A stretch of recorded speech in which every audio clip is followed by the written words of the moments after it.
Thursday, March 19 is today, 2026. Good evening, everyone.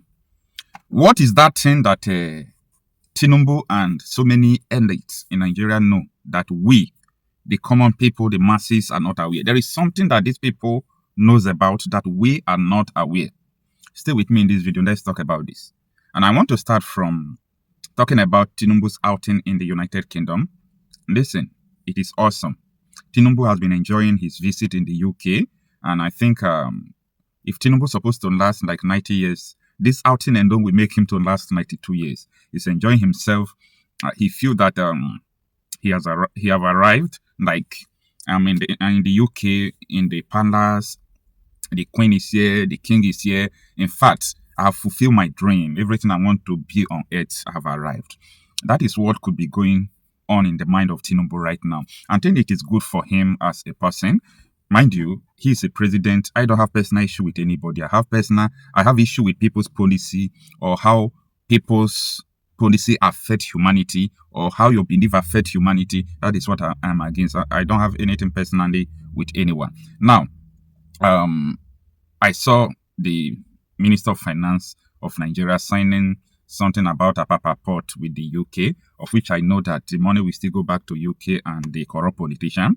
And apart from that, the Royal Palace, King Charles made a statement that Nigerians are spending millions upon millions of pounds every year for tourism in the United Kingdom.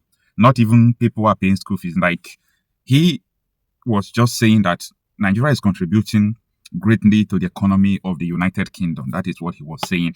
And he praised Nigeria for that and said, Nigeria has arrived. You know what that means now? Nigeria have arrived. It means that everything is okay. So, that sounds good on the surface. But deep down in Nigeria, the reality on ground is sorrow, pain, and blood. This is the regular trademark we see every day. Sorrow, pain, and blood. Kidnapping, bombing, killing of soldiers, killing of civilians, war. That is the reality on ground.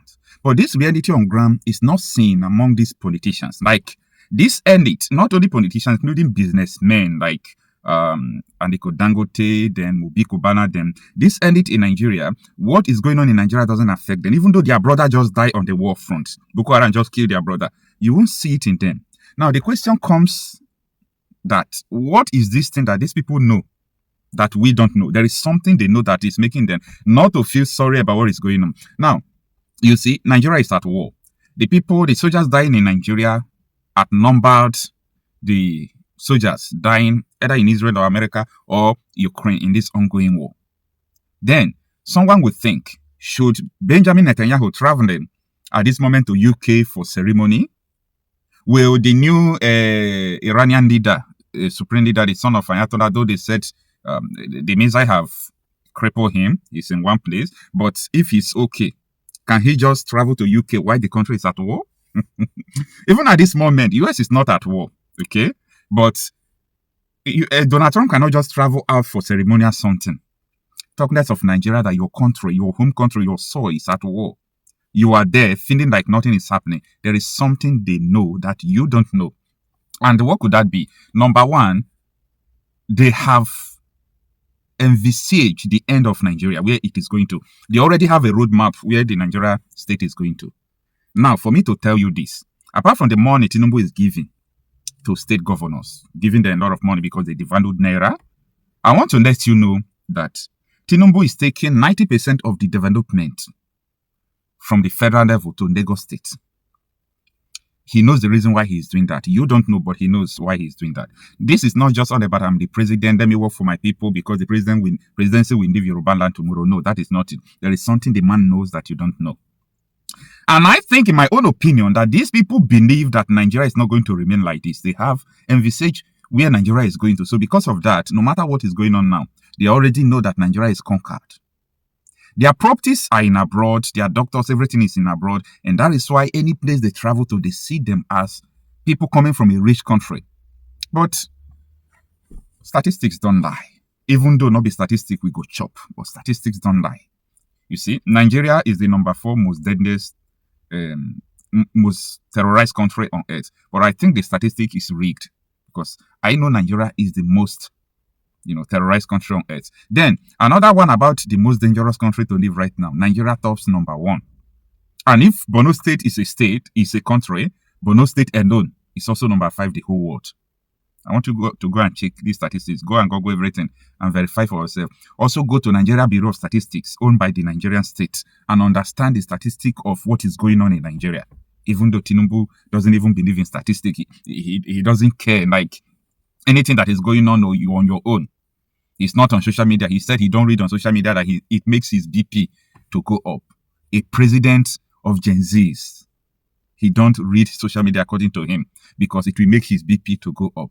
Like, this is very dangerous. So these people, they actually know that Nigeria, there is no headway. They actually understand that there is no roads about all these things. So they decided to just keep quiet and start writing, going on, like, let people continue to die, no official statement, no protection of soldiers. What is going on, let it continue. And I remember the word of Tinubu: if I fight insecurity, they will kill me. That was what Tinubu told Haja Natasha, and she came to Arise News and exposed Tinubu. That she asked Tinubu, what are you going to do for my people regarding insecurity? What is your plan to stop this insecurity? I campaigned for Buhari, and Buhari didn't do anything. So I don't want to fall into another one wagon. Please, kindly stipulate it for me. What is your prescription or your plans to stopping this insecurity? Tinubu said, no. Don't go there. It's a red zone. If I, the president, fight insecurity, they will kill me. It is on there. Let Tinubu come and deny it. Up to today, Tinubu couldn't deny it. Tinubu did not deny it. And he cannot, because that was the actual statement that came from him. The woman is still alive. Tinubu is still alive. That is what Tinubu refused to say. No, I didn't say so. So if the president said that if he fights insecurity, they will kill him, who is going to kill him? Probably King Charles that he went to meet. Yes, there must be a governing council. You know why?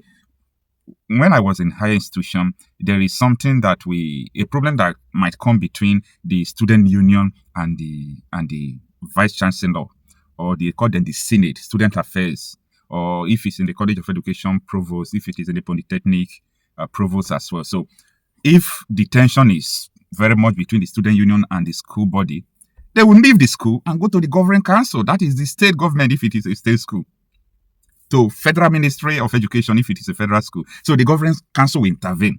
So for Tinubu to say that if he fights insecurity, they will kill him, definitely there is a governing council that wants this insecurity because there is something they want to achieve. Now, I want you to write it on the comment section. I don't know what you understand about what these people know that we don't know. But what do you think that is making them to just keep quiet while Nigeria continue to go down? But this elite, they don't care about anything. They continue to do what they are doing, not paying attention to the death toll and everything that is going on. What is that thing that they know that we don't know? Let me know in the comment section.